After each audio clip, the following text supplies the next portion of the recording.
Good morning po sa inyo lahat. Isa pang muli yugto na ating Daily Bible Blessings. Pamagat po ng ating aralin ngayong umaga ay ang Diyos na ating saklolo. Ang Diyos na ating saklolo.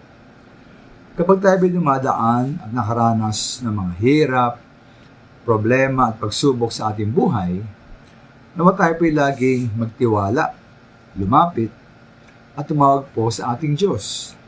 Bakit? Dahil nga po ating Diyos ay mahabagin sa atin. At nais niyang tayo ay tulungan. Ay nga po sa mga awit 46 verse 1, ang Diyos ang ating lakas at kanlungan, at handang saklolo kung may kaguluhan. Siya po ang Diyos na laging handang sumaklolo sa atin. Madali pong sabi sa mga awit 103:13, kung paano nahabag ang ama sa anak niya, gayon siya nahabag sa may takot sa kanya. Kung hindi kayang tiisin ng mga magulang ang kanilang mga anak sa panahon ng paghihirap, lalo na po ating Diyos para sa atin. Ating Diyos Ama para sa atin.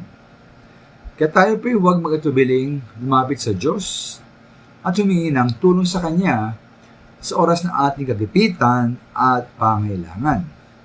Ay nga po si Hebrews 4:16, kaya't huwag tayo mag-atubiling lumapit sa trono ng mahabaging Diyos upang makamtan natin ang habag at kalinga sa panahon ng ating pangailangan.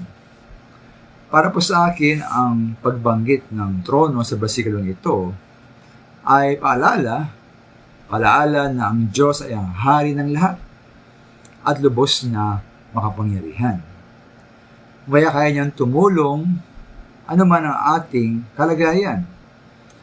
Ngayon po sa kabilang banda naman, ang pagbanggit ng biyaya sa versikulong ito ay paalala na ang Diyos ay mahabagin at nais niyang tumulong sa atin. Kaya meron sa panahon po ng problema, hirap at pagsubok, tayo magtiwala sa ating Diyos. Siya po ang Diyos na nakikinig sa atin at nagliligtas.